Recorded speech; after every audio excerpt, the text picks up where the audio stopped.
Hey there, thanks for tuning into Duckbricks. I'm Chris, and welcome to another episode of Bionicle Fanon Reviews, the show where I review Bionicle and construction-related creations, canon or non-canon, pretty much any construction model that was not an official LEGO Bionicle set. These range from the canonized 2005 Dark Hunter and Rocky builds to the more recent TTV Canon Contest builds, and now even more recently, the Duckbricks Fanon Contest winners builds, as well as just a plethora of different mocks and random non-canon builds. Really, if there's a Bionicle build that catches my eye and has instructions for it out there, I will build it and review it for this channel. So if you're a longtime fan of the channel, you may know that this is one of our oldest ongoing series, and I plan to continue it until there are no more Bionicle models to review, which shouldn't be happening for a very long time. We've been making our way through the Dark Hunters and Rocky as well as the other random canon models, but before we get into that, let's take a look at the criteria by which I review these Bionicle models. For every Bionicle Fanon review, I rank the builds by 4 key points. Number 1 is posability. Can the model get in good poses? Can it support its own weight? And can it hold the weight of its own weapons, or is it just falling over? Number 2 is building techniques. Is the model just regurgitating stuff from existing LEGO sets, or is it trying something new and doing that well as using unique parts usages? Number 3 is overall aesthetics. How good does the model look completely agnostic of storyline relevance, and is it generally aesthetically appealing? And finally, number 4 is believability in universe, which means that does the storyline given to the model by the Bionicle story team make sense given how the model is built, and does the model scale well next to some representative samples from the Bionicle universe? And with that, let's consider these 4 points and more as we jump into a brief story and lore explanation of today's featured build. And so, for today's episode of Bionicle Fanon Reviews, we'll be taking a look at something that's pretty interesting, turning our eye to 2017. Right around the wake of Bionicle G2's cancellation, LEGO hosted a Build Your Own Makuta contest. But with this announcement, they included a few inspiration models, of which I have managed to build the vast majority of them. So for today's topic, we have the Overlord version of Makuta. This is a massive Titan scale Makuta wielding the Mask of Ultimate Power, covered in transparent purple elements, truly a formidable force, and honestly the closest thing to a Titan Makuta set we probably ever would have gotten from LEGO Bionicle. If G2 had continued one more year, I would have expected the final Makuta set to honestly maybe look something like this, which is why I'm incredibly excited to bring this review to you. Now, this is a fully custom set, but to my knowledge, it is fully built based on the actual models shown off during the Makuta contest announcement. So I've tried to keep it as close to that announcement as possible. Let's dive in right now and take a look at this amazing Overlord Makuta. Alright, so here he is at last, the Overlord version of Makuta from Bionicle Generation 2. Now, before we get started here, I do want to make a quick note of a couple of things. The model that was actually shown off during the Build a Makuta contest actually featured some custom fabric printed elements. Unfortunately, I do not have the capabilities to create custom fabric elements, so they're missing. So they were supposed to have two fabric capes going down here and 2 fabric elements going down here. Another thing is that the model also featured decals printed on these golden discs here, which again, I do not have the capabilities to print decals on LEGO pieces at this time, so I just had to go with the plain ones. So just in case you are curious as to what the original one looked like, here's a picture of it on screen right now. But other than those, this model is pretty much 100% accurate. So without further ado, let's just jump right into the review. As I mentioned, we're going to be starting off with a few different things, and I think it's best to start off with posability because there's actually a surprisingly high amount of stuff you can actually do with this model. Now, it is very, very large, and it barely even fits in my review studio here. So what we're going to do is I'm going to try to break this up into different components, starting off with just the legs. So in terms of the leg movement, let's kind of bring him a little closer to the camera here so you can take a closer look. You can actually bend the knees thanks to these very durable click hinges. These were pioneered in stuff like LEGO Exoforce, but they weren't really used in Bionicle all too much. So it's actually really cool to see them actually being used very well here. One thing I really like is how you can articulate the knee armor piece. Doesn't really have friction, so it kind of just wobbles back and forth, but I really like how you can actually bend that because that means that if you wanted to get it in a walking pose where maybe the knee plating is bending upwards, you can kind of do that. So that's pretty cool the way that works. Now, the foot itself is anchored on one of the original Bionicle Titan ball joint piston pieces here. This was not really seen at all in Bionicle Generation 2 whatsoever, but was used very frequently in Bionicle G1, and I guess they never really made any models large enough to necessitate it. This one absolutely did, so not only do you have a friction joint here, but you also have the movable piston on the back here, which adds some greatly needed friction to bending the leg. Now, of course, this is somewhat restricted because it does have this transparent CCBS shell on the back of it, but it does allow for quite a good range of motion, so you can pretty much get this in pretty much whatever pose you want. You can also bend the upper legs back and forth, and this is using a slightly more traditional, somewhat more awkward technique here. You can see it's kind of been a similar one used in some of the Hero Factory Titan size sets, where you literally just have a series of extra ball joints that articulate back and forth just to allow some more friction in the back legs. It looks a little awkward from the side view, kind of looks like he has a massive rump on the back there, but from the front view, if you kind of ignore it, it's not a big deal, and there isn't really a better way to solve that issue. Specifically with CCBS, other Bionicle sets were a little bit more tighter with how they actually arrange things and whatnot, but with CCBS, that's honestly kind of the best you can do in terms of giving a figure like this articulation, but also friction on the back of the legs. So what it is, we'll have to do.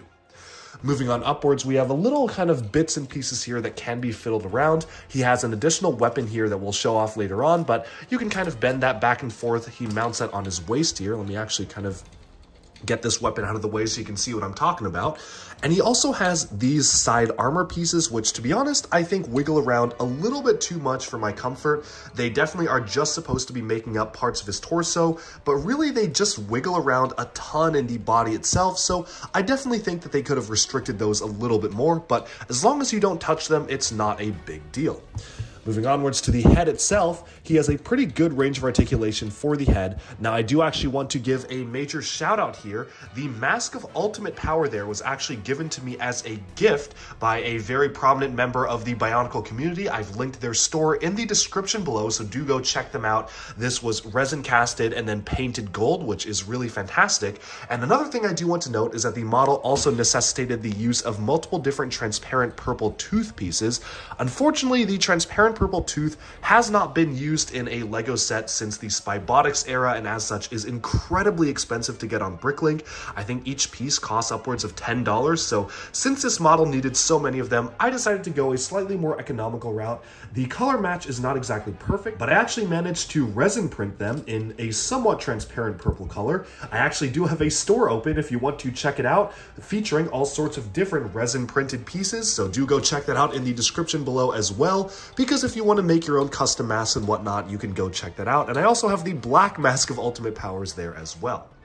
Going on back to the review, we can now take a look at how the arms articulate. Now, the arms, if we get the wings out of the way, use a very similar system to the legs to actually articulate. As you can see, there's just kind of an extra set of ball joints that's being used here. Although I do feel it's used in a lot more elegant fashion than the legs. Let's kind of zoom in here so you can see exactly how those move. It's very, very compact, which I really appreciate. They really do just look like tendons or part of the arm itself, and it doesn't really stick out in any way whatsoever. So this I actually really do appreciate, and I do wish that they did something a little bit better like that for the legs, because this is very unobtrusive but works very well.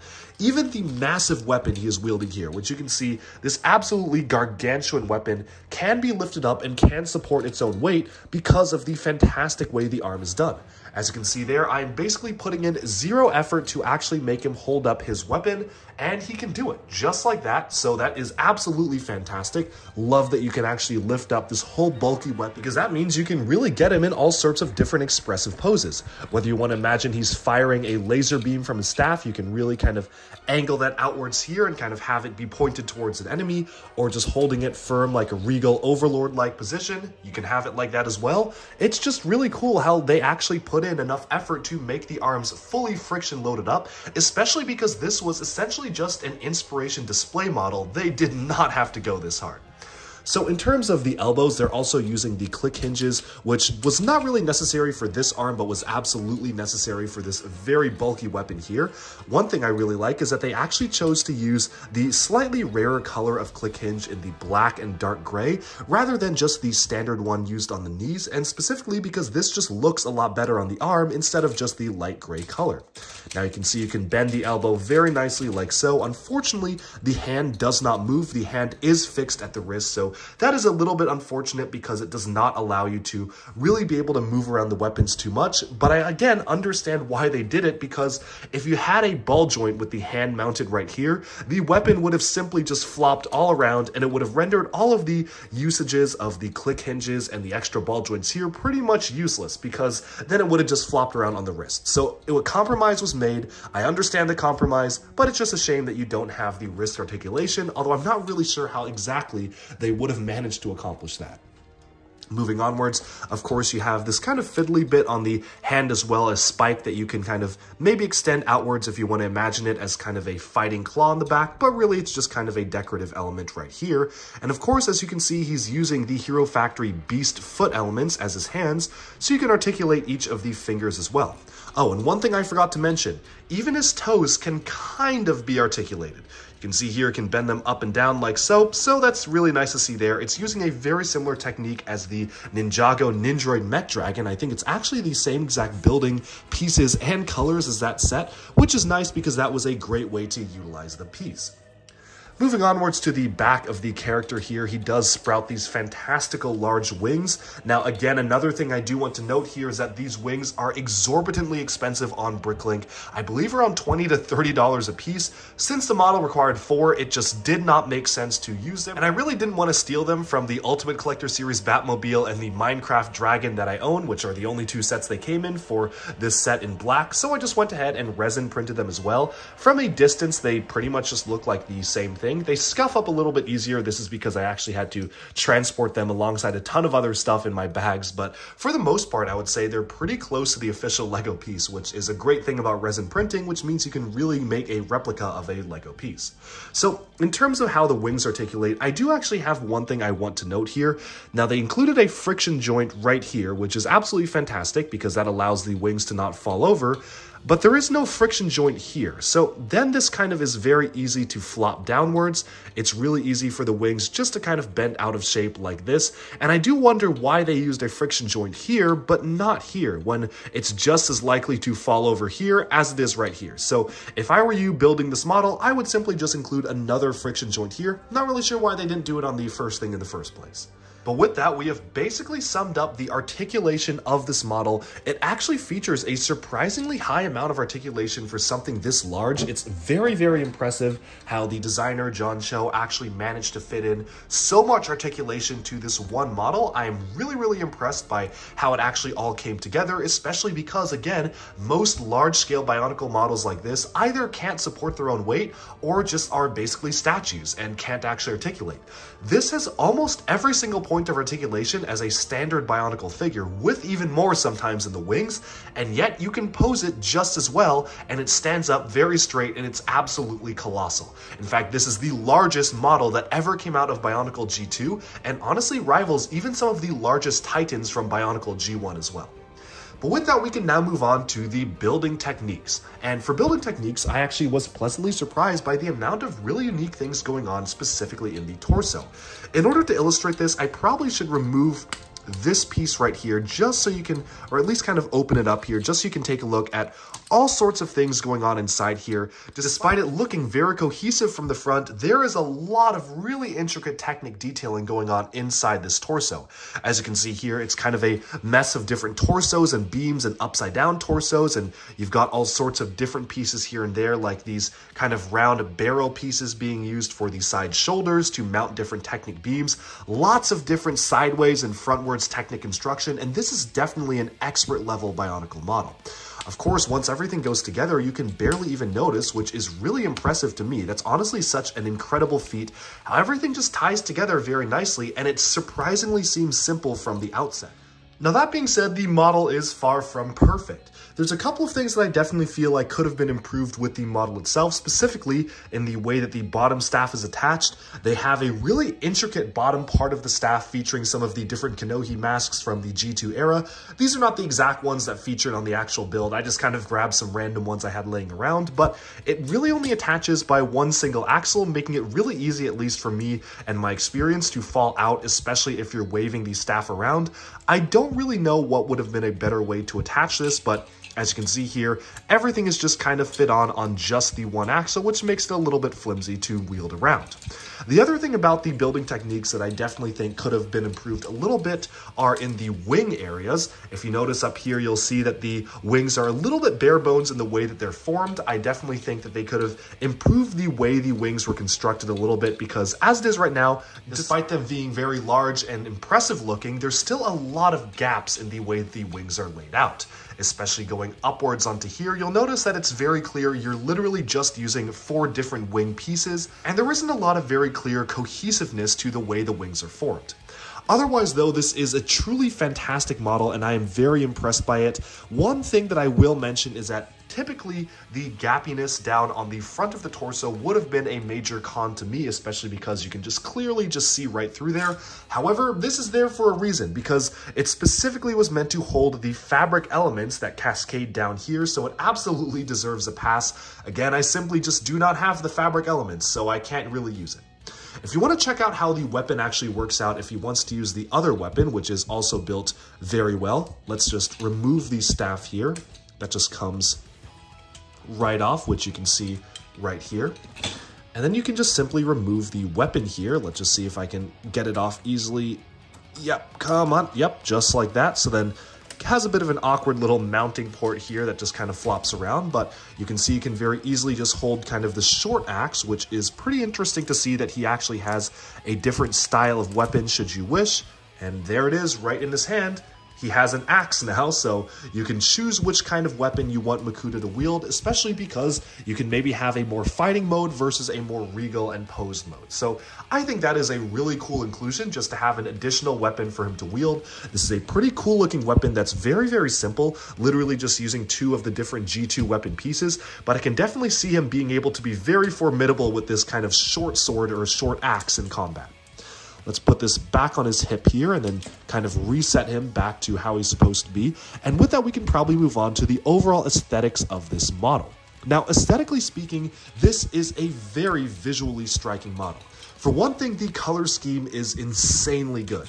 We didn't really get a primarily gold-purple model in Bionicle G2, and we absolutely didn't get anything like it in G1, which is what makes this so special. And honestly, I wish that this was the official Makuta that appeared in the Journey to One shorts, and not the other one, because this has such a unique color scheme for Makuta. Having the transparent purple dominate the color scheme is just such a cool idea to have for the main villain, and I really do like how well it works with the rest of the character.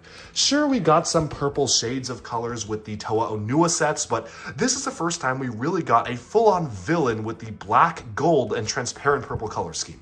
And man, does it work really well.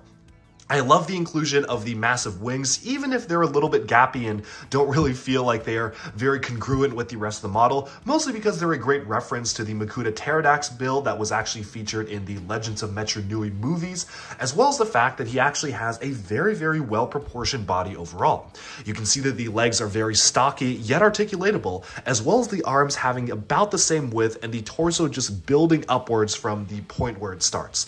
All in all, it is a fantastically detailed model. I love the color blocking of it, with just the gold details primarily being relegated to spikes and armor pieces with the black and purple underneath. And it almost feels like the purple are part of kind of a glowing rib cage underneath him, or maybe some bones that are a little bit exposed, whereas the black is kind of the outer sheath with just some gold armor. Another great parts usage that I do want to point out is the usage of these little wings here as the kind of sides of his cape. They're actually introduced in the LEGO Elves theme, which came out at around the same time. Really interesting to see this being used in a Bionicle build. Would not have expected it to be used in a build like this, but it works really well, and I'm honestly very impressed with the parts usage there. And of course, I believe the massive staff is one of the most aesthetically interesting weapons we ever got from Bionicle. I only wish that I was able to actually apply the decal there because the purples and blacks of the decal really tie the look together, but honestly, even unprinted, it still looks absolutely fantastic. But with that, I think it's now time to bring over some representative samples from the Bionicle universe. The first model I want to compare this to is, of course, going to be the actual Bionicle Makuta model from the Bionicle Journey to One shorts. So let's just kind of move this wing off to the side here so we can get this guy in the corner and see how he stacks up to the actual official Makuta Combiner model. So here he is. Now, I actually built this particular model back in 2017 when Bionicle was canceled, so the Mask of Ultimate Power is a little bit different, honestly a little less accurate. I got that one off of Shapeways, but you can still see that the size between them is fairly similar, although the Overlord Makuta absolutely uses more parts and just feels more bulky overall. One thing that I really appreciate about the Overlord form of Makuta is that it really feels like, again, a well-proportioned character. You've got a very wide chest, but also very large arms. Whereas the actual Journey to One Makuta here has very, very thin arms, which you can see here. Particularly in the upper arms, it's literally just using one single kind of CCBS shell to tie that together. And I definitely feel like that's a bit of a miss for me personally, especially because of how the body is built. It feels kind of just like a large blob almost, like a vertical blob here. Not really great shaping, and then you have these very skinny arms. It's still a very impressive build, but I honestly definitely prefer this Overlord version of Makuta far better. And even bringing over the other version of Makuta, which again we'll be reviewing sometime soon as well. This is the Brawler Makuta, who's kind of just a skinnier version of the Journey to One Makuta. You can really see that the best one out of the bunch, I would say, is easily the Overlord Makuta. He's very menacing, he has a very unique color scheme rather than the traditional neon orange and black and gold that we've seen 1,000 times before, and he's just simply the most well-proportioned build out of all of them. And just for comparison's sake, I've brought alongside the Protector form of Makuta, which we're going to put right down here. I don't think we can even see him, so I'm going to tilt the camera backwards a little bit so you can see there he is right there, kind of the smaller Protector form. It doesn't even go up to Overlord Makuta's waist. And I'm also going to bring over a standard Toa-sized build from Generation 2, specifically my favorite one in the way he was built, Toa Ikimu. Now, this has been slightly modified by me, but for the most part, the height is pretty much the same as most of the other Toa, and you can really see just the height difference here. Ikimu, despite being one of the tallest G2 Toa, barely only goes up to Overlord Makuta's waist here. So it's really, really impressive, just the sheer scale of this model. I think you can really just see how intimidating the Overlord Makuta is just by placing the G2 Ikimu right next to him. Yeah, his hand is taller than Ikimu's entire head. So that is really impressive to me personally. I think that this is probably easily one of the most interesting Bionicle models. And so in terms of believability in universe, it's kind of a little bit hard to rank this one because G2 didn't really have a cohesively defined universe. It's not like he's specifically representing one species or something like that, but I believe that this fits in very well with the rest of the Bionicle Makuta models. Absolutely blows them all away. I think this is easily the best one, which is why I'm going to give him a top score. And so with that, it's time to get to the scoring. For posability, I'm going to give this an 8 out of 10. I really like how, despite how large it is fully posable. However, there were a couple of things that I feel could have been improved. Namely, the wings are very easy to flop around because they did not use a friction joint for the upper part, and the wrist, despite being necessary to actually wield the weapons, cannot be moved. So I do think that's a bit of a con, but everything else absolutely blew me away, and this was far more posable than I expected it to be, and honestly, far more posable than the official Journey to One Makuta. And we're getting to that one. Moving onwards to building techniques, again, stellar marks all around. I think I'm going to give it a 9 out of 10. I love the inclusion of the more friction-enhanced click hinges. The staff is built incredibly well. I really love the intricate torso build that all ties together to form a cohesive look. And most importantly, I really appreciate the way the legs are built and the fact that you can fully articulate the legs and the arms despite it being such a large model. Now, points are taken off a little bit because of just some fiddly things here and there, such as the side armor pieces here are really easy to just wobble around. The wings definitely could have been improved in my opinion, and there's a couple of things here that I feel could have been just changed a little bit just to make it a little bit more cohesive, but all in all, building techniques gets a 9 out of 10 for me. And overall aesthetics, similarly to the believability in universe, is getting a straight up 10 out of 10 from me. That version of Makuta, being the Overlord version, is easily one of the most impressive Bionicle CCBS builds I've ever seen. I love the way the color scheme mimics the original color scheme for Makuta, which, as he was seen in the original Bionicle shorts, was gold and transparent purple. I just think the color scheme works incredibly well for the character. It's just so well done with the transparent purple, the blacks, and the golds. This is just a completely menacing Bionicle villain, and again, I really wish that this was the official depiction of Makuta for Bionicle Generation 2, and I also wish that eventually we would have been able to get a set just like this, because honestly, this is very close to being an actual LEGO set. It poses exactly fine. I don't really have to struggle to make it stand up. This is just so fantastic and a very well done model overall. And so with that, we have summed up our review of the Overlord Makuta. I have linked instructions thanks to another Bionicle YouTuber down in the description below, as well as the stud.io model if you want to see how he digitally comes together. That is how I actually was able to round up all the pieces for him, was by just examining the studio model and buying the pieces off of Bricklink from there. But with that, we have summed up this review. Thank you all so much for tuning into Duckbricks, and stay tuned for even more looks at Bionicle models like this, because next up we're going to be reviewing the Brawler Makuta the next time we review one of the G2 Makutas. Thanks all so much for tuning in, and bye-bye for now.